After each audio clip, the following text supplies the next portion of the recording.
of 1,400 crores to the developer in BKC. If that's happening, Mumbai must be doing something right.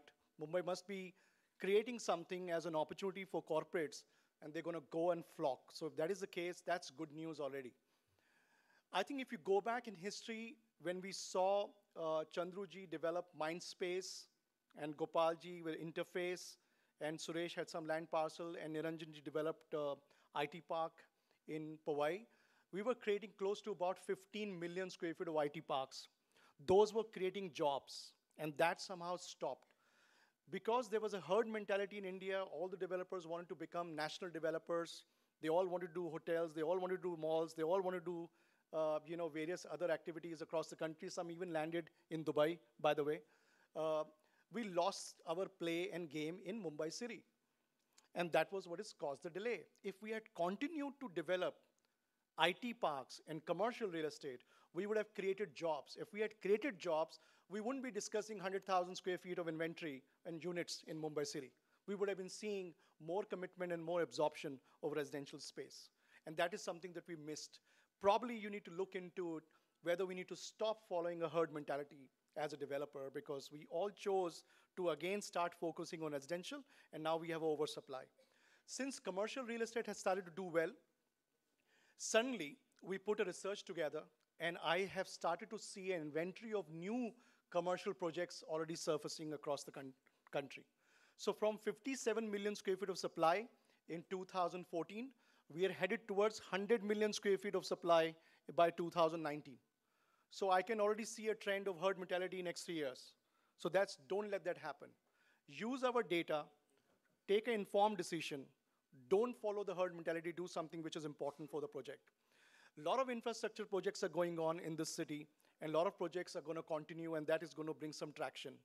The sooner we develop this with the help of the government, and if MCHI and CREDAI can accelerate that path, I think the corporates will see more and more commitments in the market.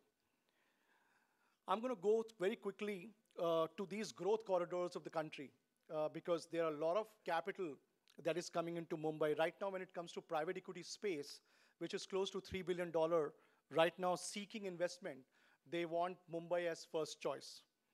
And they want to partner with developers with pure equity. Earlier, they were saying structured debt. By the way, they wanted fixed, assured, guaranteed returns. They stopped talking that. They want pure equity. So they can come with you as partners. They can ride the risk with you because they feel this city has the merits. And all of these corridors are important. I think there was a question raised by Nayan earlier about why there is so much of supply in Virar in that area and there's so much of pain. The reason is because there is no economic activity. And if you go down south, north further, Vapi and beyond, it's not creating the kind of employment that it needs to. And I think banking and financial services sector, which are the demand drivers of Mumbai, they've taken a setback. They're not growing as much as they should have. So really, we need to depend on certain other sectors which will create employment for the city. Very quickly, a good summary. If you think we're not doing well as a country, if 73 million square feet is going to be leased in 2015 in Asia, across top cities of Asia, India is consuming 50% of that office. That's the staggering figure. India alone, these highlighted cities, cover 50% of office space, which means we're still creating that many more jobs. Yes, it is true, it's Bangalore and other cities which is taking away your share. And why? I'm somehow not able to figure that out. Thanks to the new Maharashtra IT policy, which has increased the FSI, Thane-Belapur Road or all IT locations or industrial locations where you do IT parks, actually the FSI cost is now under 1,000 rupees per square feet, which used to be and is the case when it comes to Bangalore, Manesar, Chennai, Pune, except for Hinjewadi, it's 2,000 rupees per square feet. So if Mumbai is 1,000 rupees per square feet FSI, why that perception that Mumbai is the most expensive place? So that myth that Mumbai is the most expensive place has been broken when it comes to IT. And by the way, you have close to 42 million people. So when you put together Mumbai, Thane, Pune, Nasik, Raigad district, it's a very large population, almost equal to UK. Actually, if you take the old age out in UK, it may be actually double of UK. So clearly speaking, This is a phenomenal story that we can actually capitalize in Mumbai, which for some reason we've lost out. So there is an opportunity for us to create that kind of space. We've talked now more about various micro markets in Mumbai. So this is the CBD location at the bottom, which we call Nariman Point and Churchgate area, followed by extended business district, which is Lower Parel, Worli. All of these have created opportunities in the past. For some reason, South Mumbai is not doing much, except that we keep selling, you know, multi-baggers. I mean, JLL has just done a deal. We've also just done a deal with 700 crores, one bungalow sold in South Mumbai at Beach Candy. We're selling another two, by the way, close to 3,000 crores.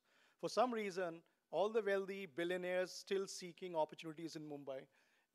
It's not promoting office for some reason, but I think consulting firms, legal firms, many other private equity firms are changing the profile of tenants in that market. But when you go to central Mumbai, and thanks to textile mills that we have close to 8 million square feet, and it has still decent supply, is creating opportunities. Bandra Kurla is another location. If you look at it, the landmarks at the bottom give you a good combination of inventory, vacancy, and new supply expected in these markets. So the good news here is that I see 3 million square feet in Bandra Kurla complex, which is good. If we have seen one corporate commit 1,400 crores, one single check, large transaction, and more is coming, you will see more corporates coming and making commitments here. Mumbai is also need to do a lot of consolidation. Corporates have been around for many years in this city, and they have somehow not moved into one large complex. They have not consolidated. They're not relocated. So I believe there is a lot more opportunities. The top 6 conglomerates of India, when you put together the Tatas, the Birlas, the other corporate houses, 65% to 70% of their earnings actually don't come from India. They come from international operations. So when they grow globally, they grow in Mumbai. So they will continue to demand quality office space and employment and also infrastructure for their employees. A very quick summary on some of the other micro markets that we have. I'm not going to take through because these are too many slides. I'm going to take you straight to a slide towards which I think is a great story for us in the Thane district.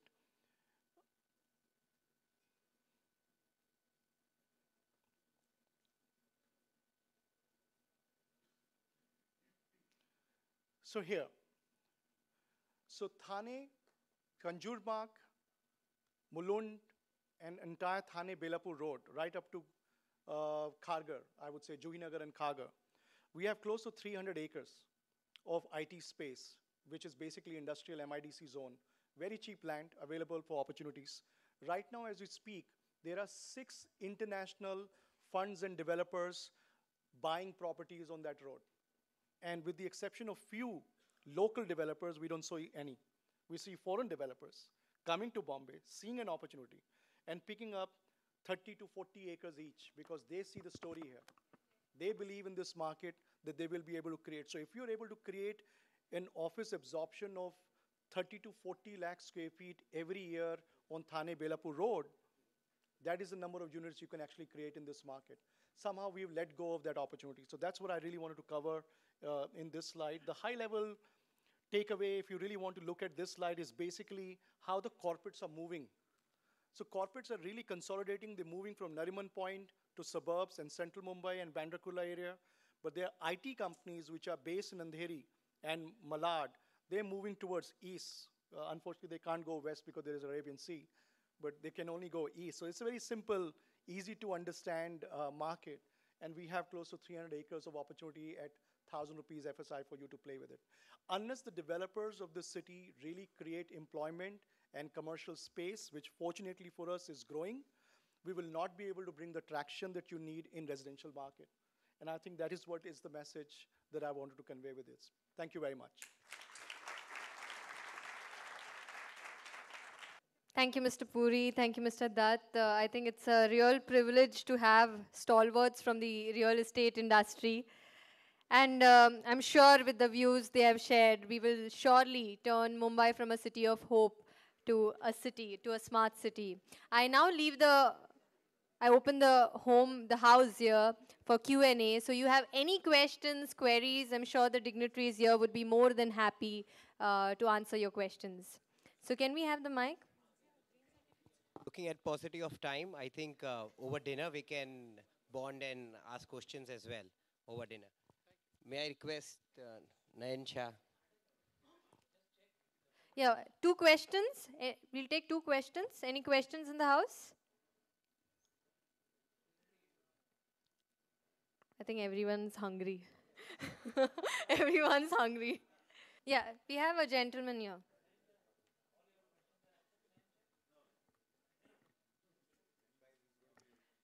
So you had a question? Yes. Can we pass on the mic?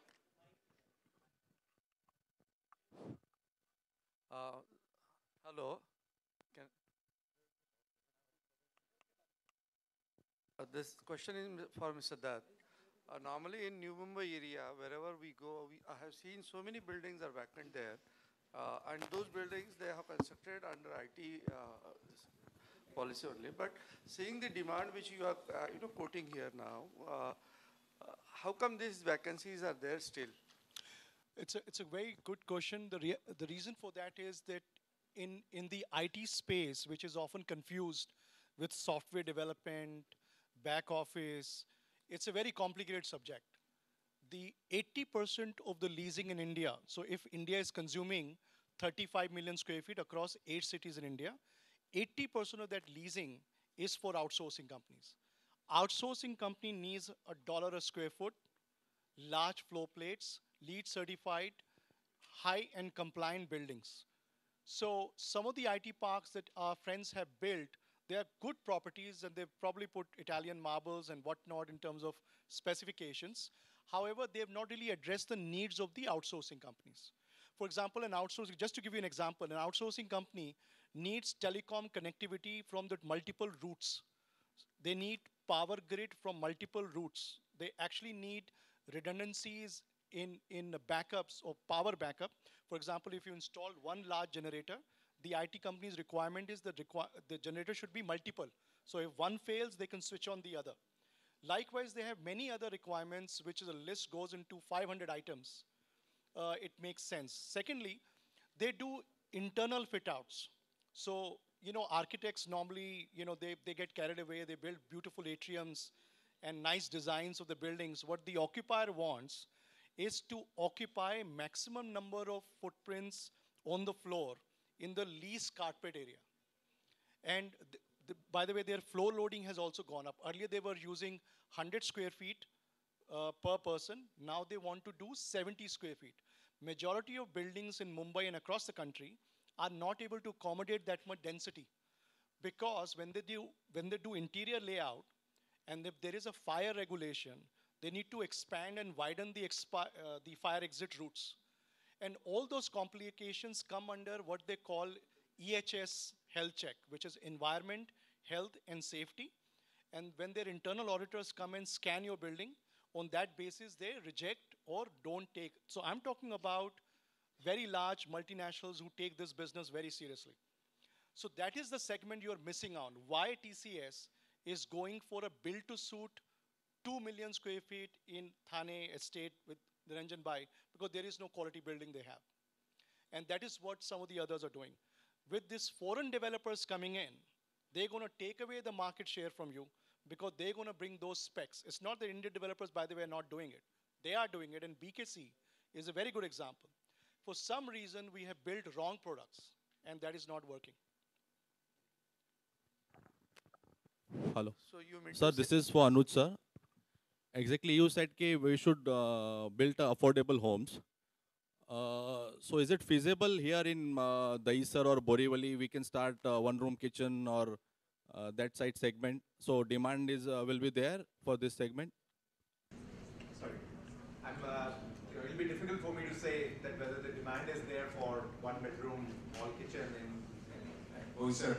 But what I can tell you is that the bottom of that pyramid at 600-700 feet is absolutely huge.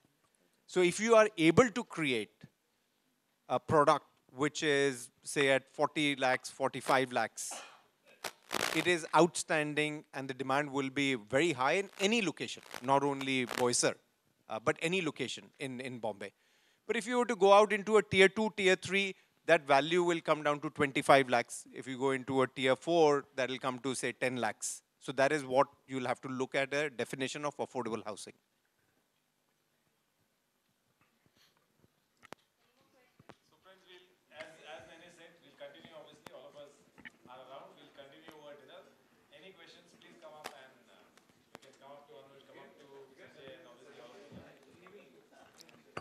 I request Dharmesh ji to present Mr. Dutt with the green certificate. Thank you.